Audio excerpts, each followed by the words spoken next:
Assalamualaikum warahmatullahi wabarakatuh. Sahabat seiman yang dirahmati Allah, Abdurrahman bin Auf adalah salah satu sahabat Nabi yang dikenal dengan kecerdasan, keteguhan iman, dan kedermawanannya. Beliau merupakan seorang pengusaha yang sangat kaya raya di zamannya. Saking kayanya Abdurrahman ini, jumlah hartanya aja sampai nggak terhitung. Bahkan dalam riwayat disampaikan kalau rombongan dagang Abdurrahman bin Auf sedang melewati suatu daerah, jalan di daerah tersebut bisa-bisa tertutup oleh rombongan dagangnya.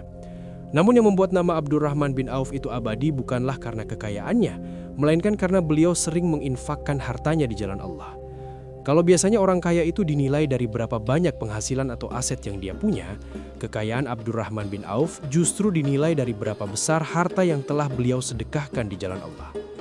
Di video kali ini kita akan mengisahkan perjalanan luar biasa dari Abdurrahman bin Auf, mulai dari awal keislamannya hingga beliau wafat. Jadi pastikan kamu menonton video ini sampai selesai, karena di kisah ini banyak banget pelajaran hidup yang bisa kita ambil. Oke, yuk langsung aja kita mulai kisahnya.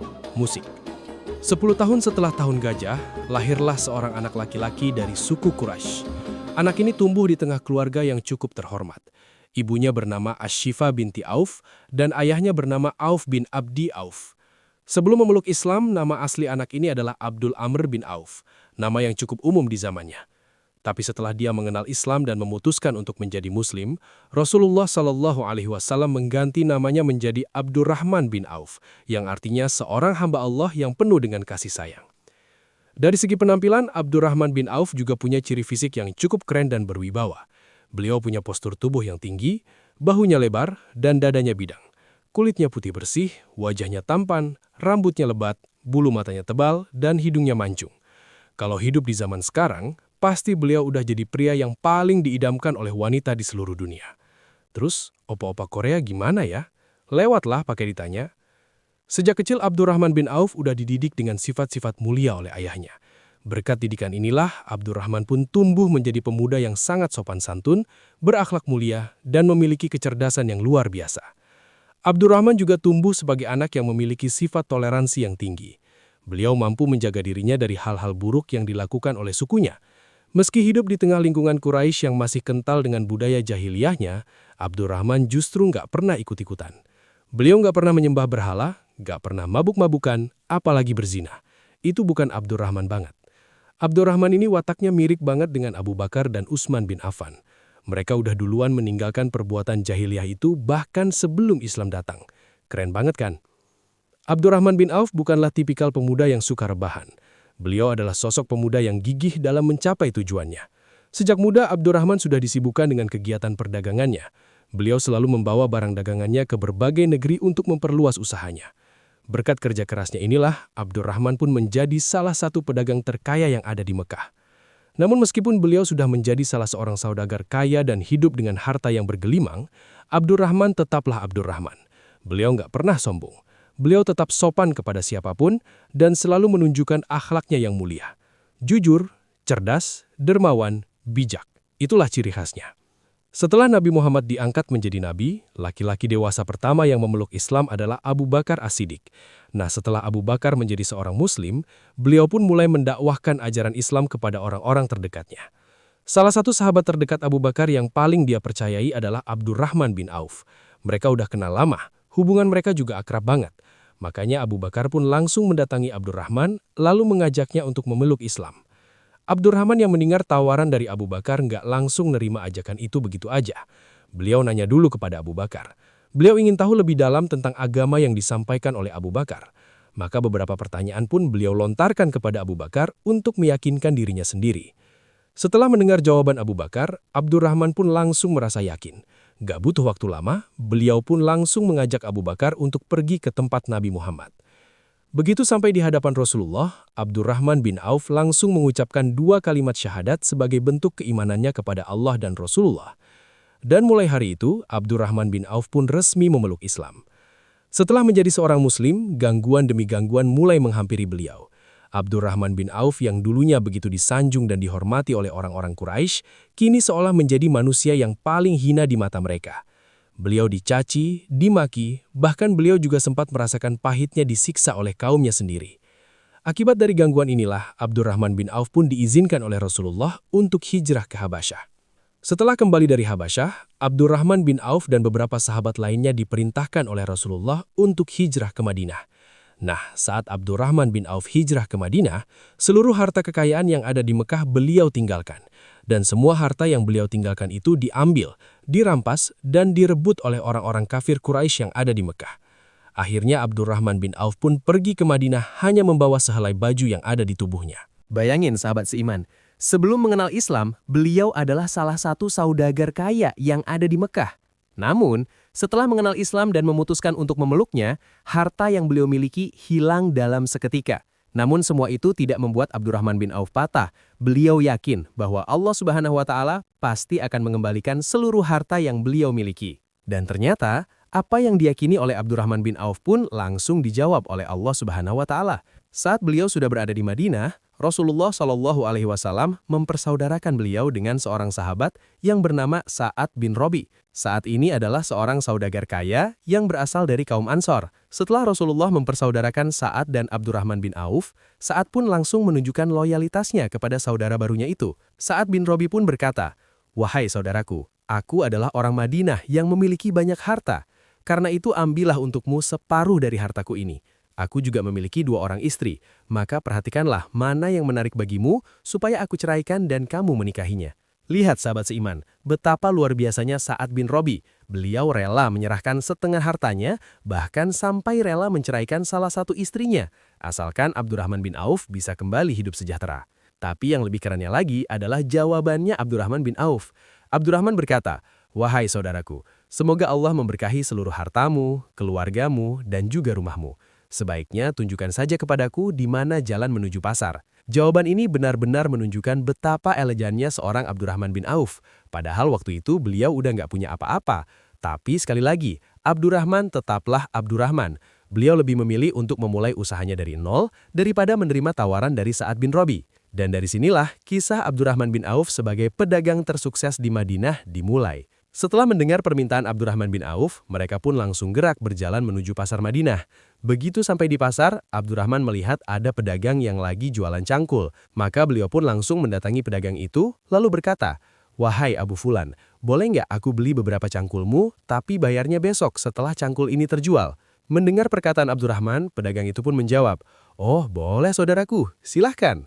Setelah diizinkan oleh si pedagang, Abdurrahman langsung mengambil cangkul-cangkul itu, lalu beliau bawa keliling pasar dan mulai menjualnya. Nah, sambil keliling pasar, Abdurrahman terus melihat lapak yang bisa beliau sewa agar bisa beliau jadikan tempat untuk menjual barang dagangannya. Begitu ketemu satu lapak yang strategis, Abdurrahman langsung menjumpai pemiliknya, lalu bertanya tentang harga sewa lapak tersebut. Ternyata, harga sewa tempat di pasar Madinah itu mahal banget. Dari sinilah Abdurrahman tahu kenapa sebagian pedagang yang ada di Madinah gak punya tempat jualan. Mereka sering berpindah-pindah tempat karena gak sanggup membayar harga sewa yang sangat mahal. Maka Abdurrahman pun mengurungkan niatnya dan gak jadi menyewa lapak tersebut. Beliau terus mengelilingi pasar Madinah sambil mencari tempat yang layak. Tiba-tiba, Abdurrahman bin Auf melihat ada tanah kosong yang terbengkalai di samping pasar tersebut.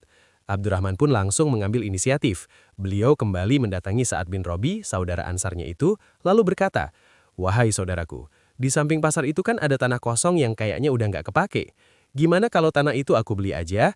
Nanti di tanah itu aku akan bangun kafling-kafling kecil untuk aku jadikan pasar baru di Madinah. Tapi bedanya, pedagang-pedagang muslim yang jualan di situ nggak perlu bayar sewa kayak di pasar utama. Cukup bagi hasil aja seikhlas mereka. Kalau untung ya alhamdulillah, berarti mereka harus bayar kepadaku. Kalau nggak untung ya nggak apa-apa, mereka nggak usah bayar. Nah, dari sistem bagi hasil inilah nanti aku gunakan untuk membayar uangmu yang telah engkau keluarkan untuk membeli tanah ini." Mendengar apa yang disampaikan oleh Abdurrahman bin Auf, Sa'ad pun berkata, "Itu ide yang bagus, wahai saudaraku. Kamu nggak usah mikir soal bayar tanah itu. Ambil saja tanah itu untukmu, anggaplah ini hadiah dariku." Maka Sa'ad pun langsung membelikan tanah itu untuk Abdurrahman bin Auf. Setelah urusan tanah beres, Abdurrahman bin Auf pun mulai membangun kafling-kafling kecil untuk dijadikan pasar baru di Madinah. Dan gak butuh waktu lama, kabar tentang pasar baru ini pun langsung tersebar di kota Madinah. Para pedagang yang selama ini nggak sanggup sewa lapak di pasar utama, langsung pindah ke pasar baru milik Abdurrahman bin Auf. Dan orang-orang yang tadinya nggak punya modal besar untuk jualan, sekarang jadi punya kesempatan untuk memulai usahanya. Lambat laun, para pedagang di sana pun semakin hari semakin sukses. Dagangan mereka laku keras, keuntungan mereka pun terus bertambah. Nah, karena pedagang yang jualan di tempat Abdurrahman bin Auf semakin sukses, tentu beliau juga pasti merasakan hasilnya. Omset dagangan Abdurrahman pun semakin hari semakin meningkat.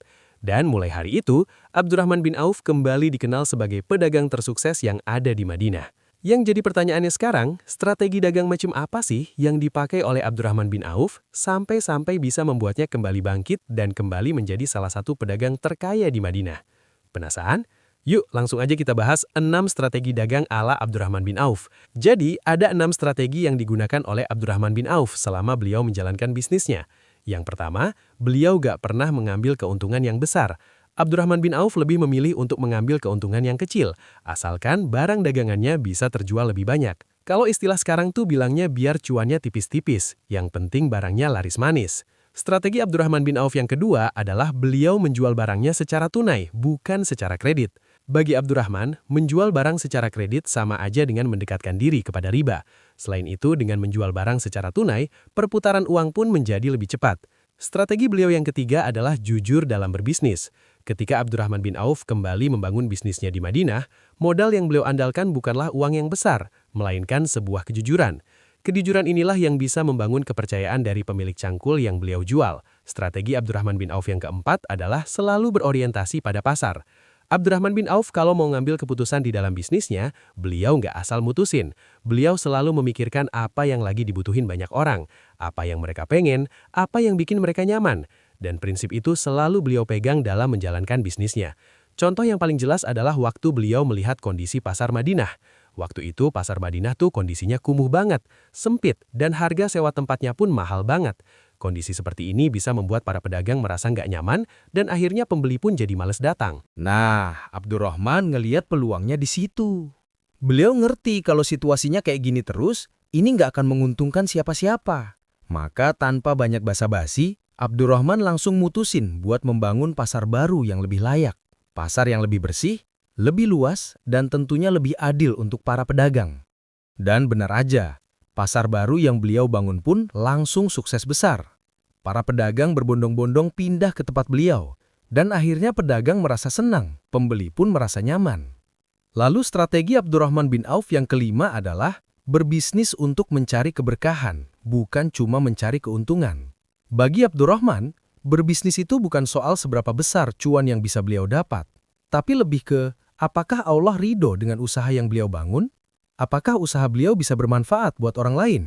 Karena beliau yakin kalau niatnya udah benar, Allah pasti kasih jalan dan rezeki itu pasti bakal datang dengan sendirinya. Menurut Abdurrahman, keuntungan di dalam berbisnis hanyalah efek samping, bukan tujuan utama.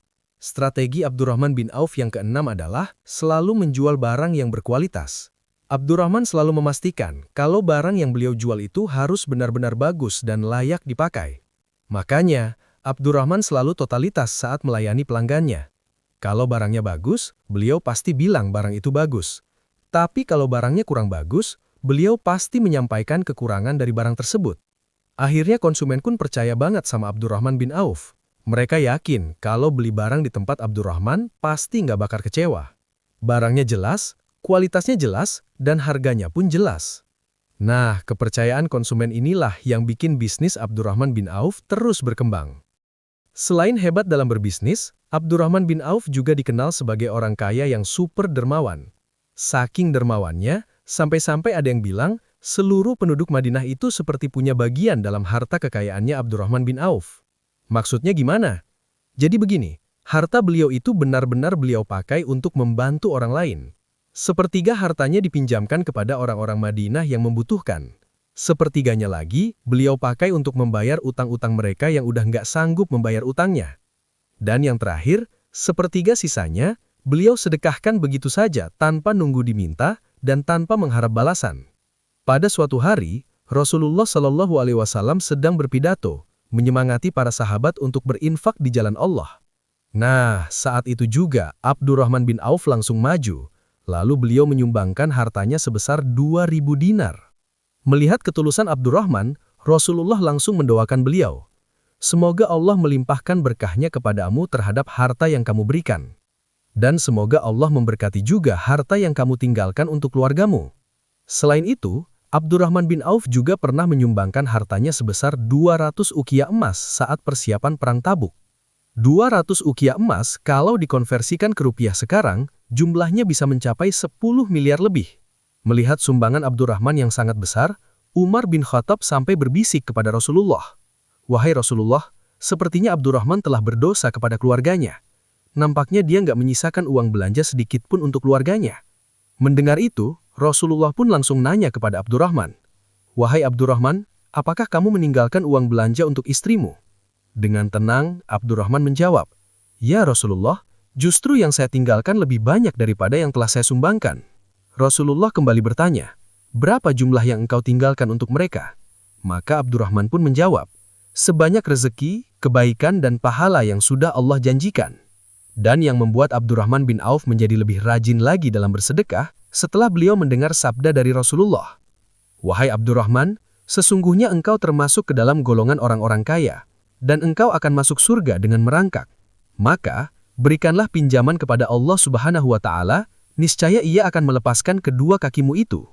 Mendengar sabda Rasulullah itu, Abdurrahman pun berkata, "Wahai Rasulullah, berikan aku solusi agar aku tidak masuk surga dengan merangkak." Rasulullah Shallallahu Alaihi Wasallam menjawab, "Perbanyaklah bersedekah, niscaya kakimu menjadi ringan untuk masuk surga." Setelah mendengar sabda Rasulullah, Abdurrahman bukan hanya lebih giat lagi dalam bersedekah. Beliau bahkan bercita-cita ingin menjadi miskin. Beliau pengen miskin bukan karena beliau udah capek jadi orang kaya, tapi karena beliau takut kalau kekayaan yang berlimpah itu justru jadi penghalang beliau untuk masuk surga. Maka mulai hari itu, setiap kali beliau melihat hartanya yang gak habis-habis, Abdurrahman selalu menangis. Maka beliau pun terus berdoa kepada Allah agar Allah memiskinkannya. Tapi yang terjadi justru sebaliknya.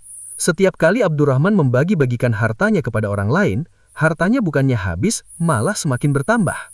Hingga pada suatu hari, Abdurrahman bin Auf pun melakukan suatu perbuatan di luar nalar manusia. Ketika para sahabat pulang dari perang Tabuk, mereka melihat kurma yang ada di kebunnya semuanya telah busuk. Kebun-kebun itu ditinggal dalam waktu yang lama dan gak ada yang merawatnya. Karena kurma-kurma ini udah busuk, pasti harga jualnya pun turun drastis, ya kan? Nah, saat Abdurrahman mendengar berita itu, beliau pun langsung menjual seluruh hartanya untuk membeli semua kurma busuk milik para sahabat. Dan yang lebih mencengangkan adalah, Abdurrahman bin Auf membeli kurma-kurma busuk itu dengan harga standar kurma yang bagus, bukan dengan harga kurma yang busuk. Abdurrahman sengaja melakukan ini agar beliau jatuh miskin. Tapi kalian tahu apa yang terjadi selanjutnya? Setelah Abdurrahman bin Auf membeli semua kurma busuk milik para sahabat, datanglah seorang utusan Raja Yaman yang sedang mencari kurma busuk. Kebetulan di negeri mereka sedang terkena wabak penyakit menular yang hanya bisa disembuhkan dengan kurma busuk. Setelah bertanya kepada beberapa orang di Madinah, utusan ini pun akhirnya tahu kalau kurma busuk sudah dibeli semuanya oleh Abdurrahman bin Auf. Maka utusan ini pun pergi ke tempat Abdurrahman. Begitu sampai di tempat Abdurrahman bin Auf, utusan ini pun langsung menjelaskan maksud kedatangannya. Setelah menjelaskan maksud kedatangannya, utusan ini pun langsung menyerahkan uang yang ada di tangannya. Lalu ia memborong semua kurma busuk milik Abdurrahman. Ternyata, uang yang diserahkan oleh utusan Raja Yaman itu 10 kali lipat lebih banyak daripada uang yang dikeluarkan oleh Abdurrahman saat beliau membeli kurma busuk milik para sahabat. Nggak jadi miskin lagi Abdurrahman bin Auf. Bahkan sekarang hartanya bertambah 10 kali lipat. Allah memang sudah menakdirkan beliau menjadi seorang yang kaya raya karena keikhlasan hatinya saat bersedekah. Sedekah Abdurrahman bin Auf bukan yang udah kita bahas aja. Masih banyak sedekah beliau yang lainnya yang belum kita bahas. Di antaranya Abdurrahman bin Auf pernah menyerahkan semua hasil dagangannya yang diangkut oleh 700 ekor unta kepada penduduk Madinah. Dan yang lainnya adalah saat beliau membeli tanah dengan harga 40.000 dinar, lalu beliau berikan kepada para istri Rasulullah setelah Rasulullah wafat. Gak hanya itu, beliau juga menjaga keselamatan keluarga besar Rasulullah dan memenuhi segala kebutuhan mereka. Sekarang kita masuk ke dalam kisah wafatnya Abdurrahman bin Auf. Abdurrahman bin Auf wafat pada tahun 32 Hijriah. Sebelum wafat, Abdurrahman bin Auf mewasiatkan 500.000 dinar untuk digunakan dalam perjuangan di jalan Allah. Beliau juga mewasiatkan, setiap sahabat yang ikut perang Badar dan masih hidup, masing-masing mendapatkan 400 dinar. 500.000 dinar, kalau dirupiahkan, jumlahnya bisa mencapai 3 triliun lebih. Belum ditambah dengan 400 dinar untuk masing-masing sahabat yang ikut perang Badar. Gak bisa berkata-kata lagi sahabat seiman. Merinding saya. Yuk, kita lanjut. Di detik-detik wafatnya, Abdurrahman bin Auf sempat bersedih. Dalam kesedihannya, beliau berkata, "Sungguh, aku takut jika aku tidak bisa bertemu dengan sahabat-sahabatku, karena banyaknya harta yang aku miliki." Tapi nggak lama setelah itu, beliau langsung tersenyum. Kedua telinganya seolah mendengarkan sesuatu yang sangat indah. Mungkin saat itu beliau sedang mendengarkan kebenaran dari sabda Rasulullah, di mana Rasulullah pernah berkata, Abdurrahman bin Auf di surga. Ya, beliau adalah salah satu dari 10 sahabat yang dijamin masuk surga. Wallahu alam. Wassalamualaikum warahmatullahi wabarakatuh.